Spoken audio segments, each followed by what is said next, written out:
Salam sejahtera Malaysia, denyut nadi suara rakyat bergema di channel ini. Jangan lupa tekan butang subscribe, like dan share. Malaysia kita punya, cintai Malaysiaku, kita jaga kita.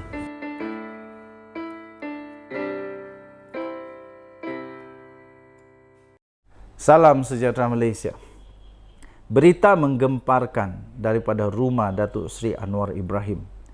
Tapi sebelum itu tuan-tuan dan puan-puan, sekarang ini semua orang tertumpu kepada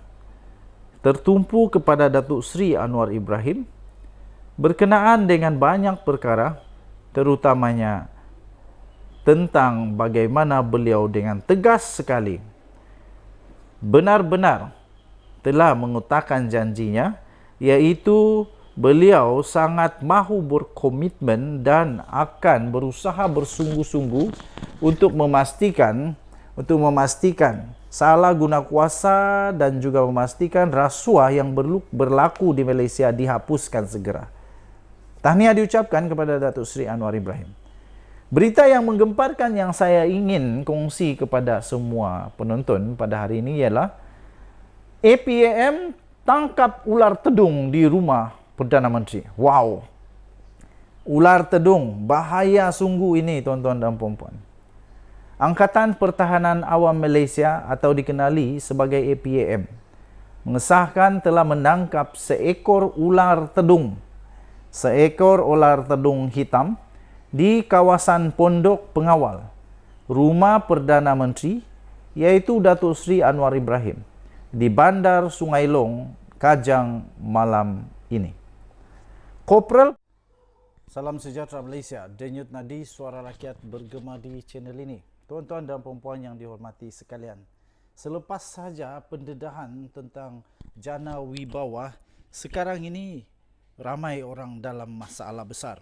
Terbaru ini, Azalina Osman Said, iaitu seorang menteri di Jabatan Perdana Menteri untuk Undang-Undang dan Reformasi Institusi, iaitu Datuk Seri Azalina Osman Said, mendedahkan satu pendedahan yang amat mengejutkan dan pasti sangat ditakuti oleh Tan Sri Mahyadin Mat Yassin.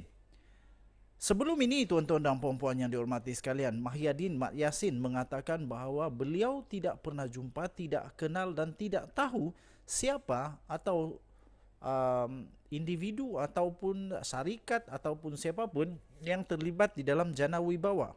Tetapi Azalina Osman Said akhirnya pada hari ini telah mendedahkan bahawa beberapa senarai surat setuju terima SST.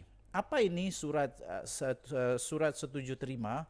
Ialah tentang bagaimana penganugerahan kontrak kepada syarikat atau individu. Kemudian mereka dikendaki untuk memulangkan atau menerima atau mengembalikan surat setuju terima ini kepada pemberi kontrak itu semula. Jadi tuan-tuan dan puan-puan, menurut Azalina Osman Said, surat setuju terima atau SST ini dikeluarkan menerusi projek di bawah program Jana Ekonomi Pemerkasaan Bumiputera atau Jana Wibawa ini sebenarnya melibatkan ahli keluarga pemimpin utama parti tertentu. Tuan-tuan dan puan-puan, sekiranya itu memang betul bahawa yang diberikan surat setuju terima itu adalah ahli keluarga pemimpin utama parti tertentu, mustahil Tan Sri Muhyiddin Yassin tidak kenal. Ini satu lagi pendedahan pembohongan sekiranya benar. Pembohongan paling besar kantoi lagi Muhyiddin Yassin. Kemarin, beberapa hari yang lalu, Mahyadin Yassin menafikan bahawa dia suspek. Alih-alih, dia telah dipanggil sebagai suspek pula, menurut laporan yang diterima oleh media massa dan media arus perdana. Bagaimanapun, Menteri di Jabatan Perdana Menteri Undang-Undang dan Reformasi itu, iaitu Datuk Seri Azalina Osman Said berkata, SPRM setakat ini belum lagi dapat mengenal pasti nilai sebenar projek itu. Makna kata memang ada tetapi nilai sebenar belum ada. Walaupun begitu, ada satu nilai yang disebut yang luar biasa besarnya, yaitu 6,3 bilion. Beliau berkata SPRM telah pun menjalankan siasatan terhadap isu berkaitan dengan tender rundingan terus. Di antaranya projek di bawah Jana Wibawa yang melibatkan projek pembangunan dan infrastruktur. Menurut Azalina Osman Said, dia kata sebanyak 56 projek. Hoi, bukan sedikit ini. 56 projek telah pun mendapat SST dan keseluruhan projek tersebut bernilai 6,3 bilion ringgit Malaysia.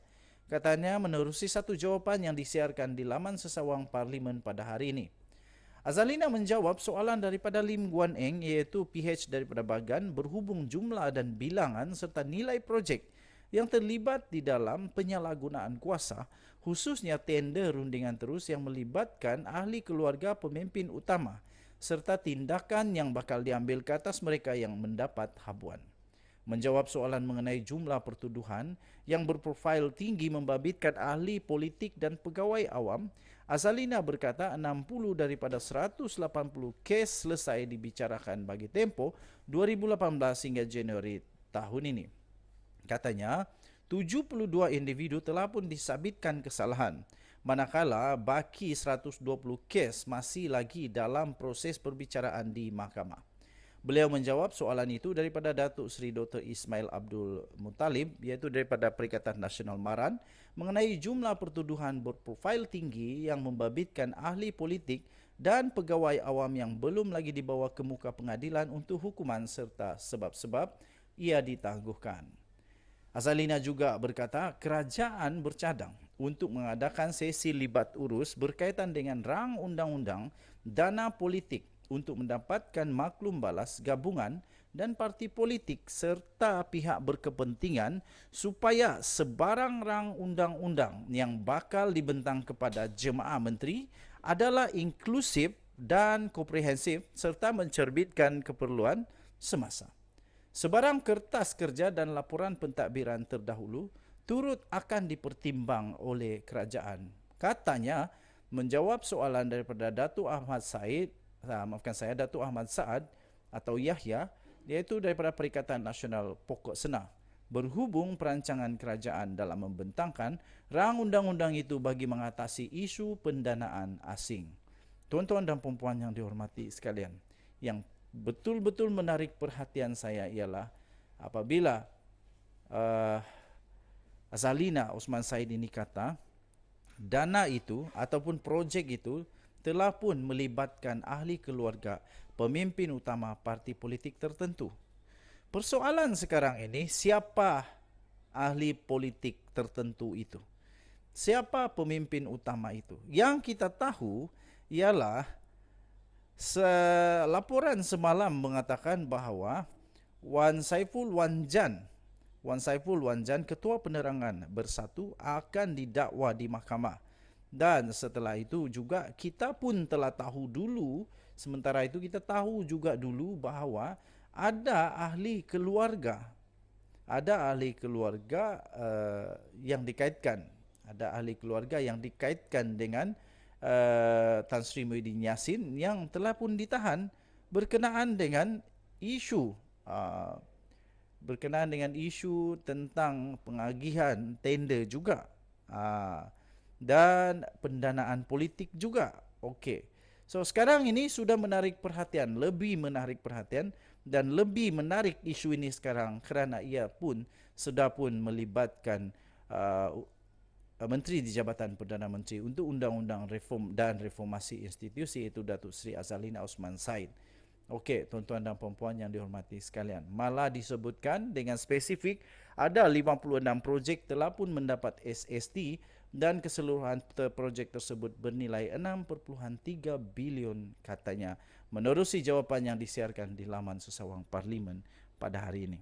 Tuan-tuan dan puan-puan yang dihormati sekalian, kali ini memang susahlah Muhyiddin Yassin untuk lari lagi.